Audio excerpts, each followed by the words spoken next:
Oke, kali ini saya akan presentasi 3 PPT. Ada 3. Oke, yang pertama ada full stack development, membangun dan merilis aplikasi web dari nol ke server.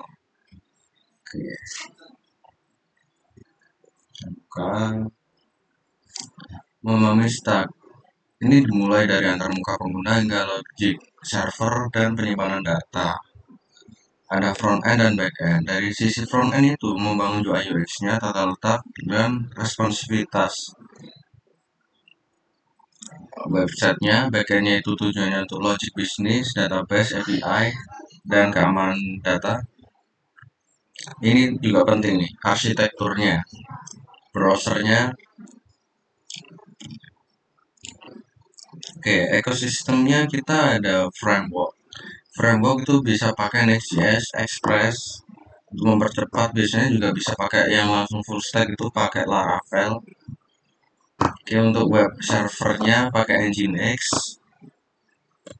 Lalu database-nya bisa pakai yang SQL maupun yang non SQL. Kalau SQL itu biasanya ya kayak MySQL, Postgre gitu. Kalau non SQL itu biasanya MongoDB. Oke, proses developmentnya dari kode ke internet. Awalnya ngoding dulu, compile code, optimasi aset, terus nanti di push ke repository, bisa ke GitHub atau GitLab, menjalankan code di server produksi. Nanti baru kalau udah jalan, aplikasinya udah jalan nih di server. Kita tinggal pantau, kalau ada error, kita maintenance gitu. Standar performa web, kenapa ini penting? Untuk menjaga kepercayaan pengguna. Jadi kalau website kita lemot, otomatis pengguna itu males mau buka lagi. Ya, kalau bisa cepat 2 detik buka, lancar, klik lancar, pengguna jadi nyaman gitu di website kita. Konfigurasi server biasanya pakai VPS, ngaturnya di Linux, firewall, pakai Node.js atau Python. Cloud itu biasanya pakai AWS, DigitalOcean, Google Cloud juga bisa. Metodenya ini, nggak kelihatan ini. Ya seperti ini ya metodenya. Ada pakai Git, pakai Docker, strategi deploymentnya itu pakai Zero, downtime. Ini memastikan pengguna biar tidak merasakan gangguan saat update aplikasi. Atau yang selanjutnya environment variable, memisahkan API kunci dan rahasia database daripada sumber demi keamanan. Biasanya ini ditambah di Gitnor. Nah itu biar nanti ketika di push ke repo itu nggak masuk ya. Staging environment, tes aplikasi server sebelum dipublish. Jadi biasanya di ini sih di sandbox itu rollback plan ini untuk mengembalikan versi sebelumnya. Misal kita udah melakukan perubahan besar, ternyata perubahan itu menghasilkan bug yang gede. Ya mau nggak mau kita harus kembali ke versi sebelumnya biar perbaikannya lebih mudah lah. Kita buat struktur baru. Ini source image-nya yang dipakai di PPT tadi. Oke.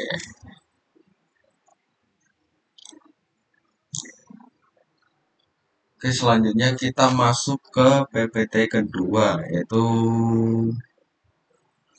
virtualization.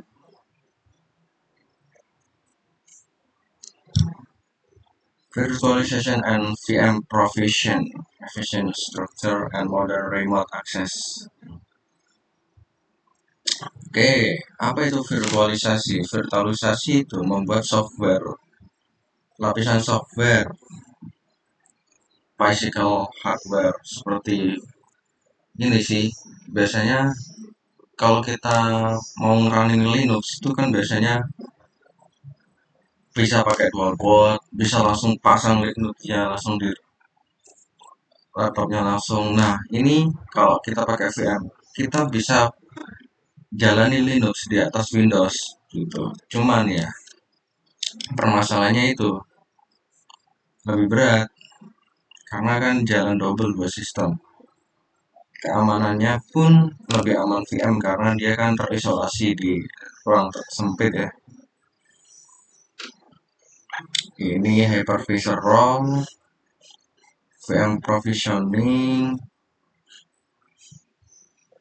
caranya itu pilih konfigurasi dan OS yang akan kita pakai. Misal kita pakai Linux Ubuntu, nah pencet Ubuntu ditambah ISO-nya, lalu kita edit CPU atau RAM-nya yang akan kita pakai untuk di OS yang tadi yang udah kita tambah tadi. Biasanya sih udah di defaultnya itu udah ditambah 4 GB, RAM-nya itu 2 GB, CPU-nya itu pakai 4 core kalau saya 4 core, RAM-nya 4 GB, di space-nya itu biasanya 8, kalau nggak 4 kecil lah. Kita atur sendiri nanti, gampang itu. VLAN, IP address, firewall ini biasanya udah default, nggak usah ngatur. Langsung power on VM, langsung nyalain OS-nya yang mau kita pakai. Kayaknya jalan. Ini ada standar resource-nya. Memori yang dipakai berapa, storage-nya berapa, komputasinya berapa, freezer-nya overhead berapa, remote access.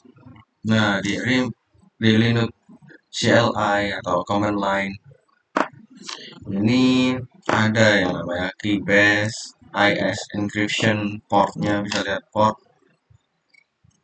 Remote desktop ini biasanya di command line-nya Linux itu kita bisa ngontrol desktop jarak jauh berdasarkan biasanya pakai IP sih, biasanya pakai IP sama port itu, portnya host yang mau di remote.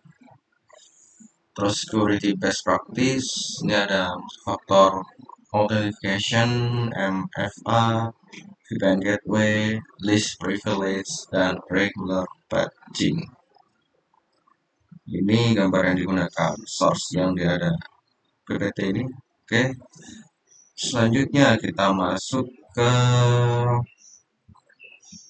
PPT ketiga, IT infrastruktur.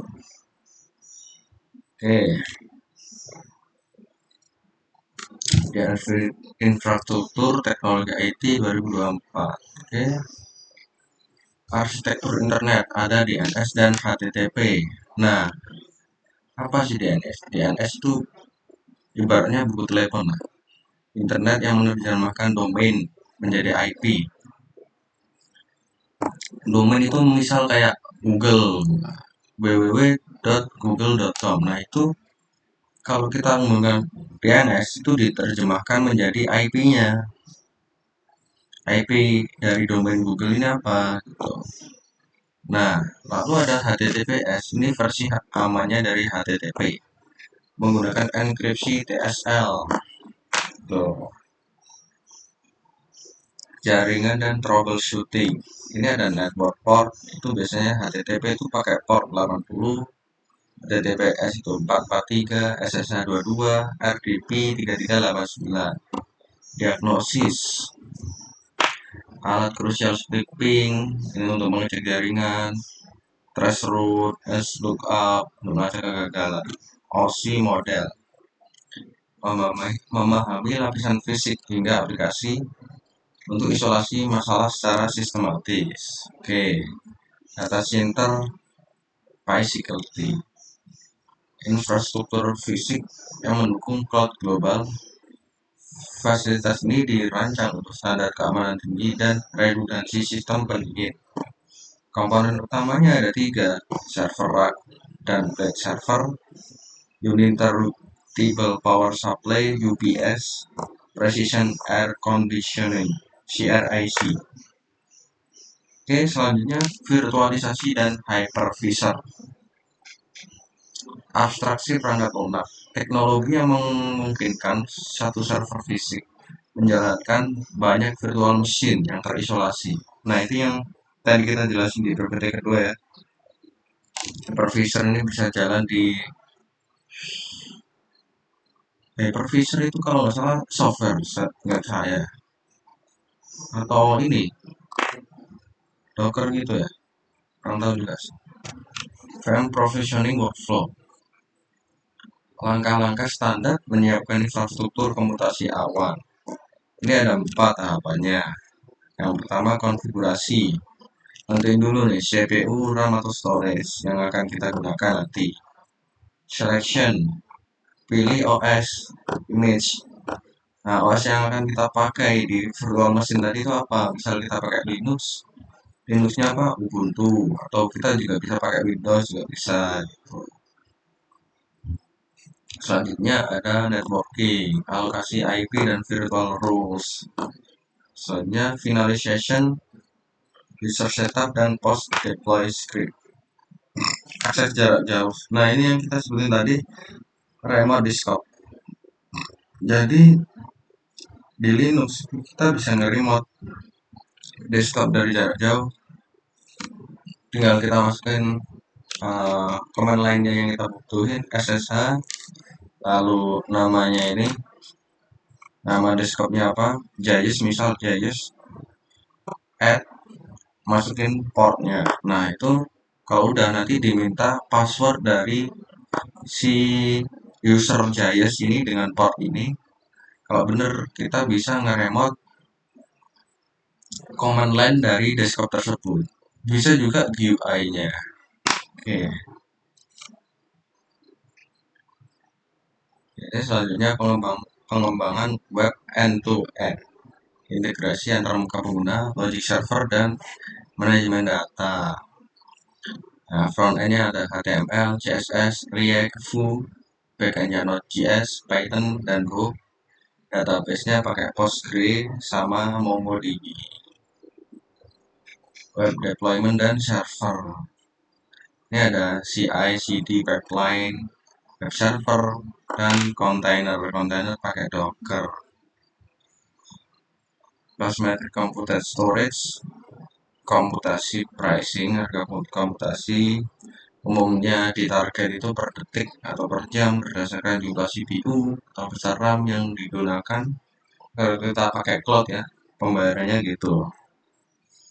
Storage matrix, biaya per kapasitas GB. Kita pinjam cloudnya server orang, nah per GB itu kita bayar berapa? Misal kita 2 tera, nah 2 tera itu kita harus bayar per bulannya selama kita menggunakan 2 tera tersebut. Biaya tersembunyi ini Egris. Ini adalah gambar yang digunakan di PPT ini. Oke. Baik, cukup sekian saja presentasi dari saya. Maaf Pak, saya terlambat mengumpulkan tugas karena saya kemarin lupa. Ya, terima kasih.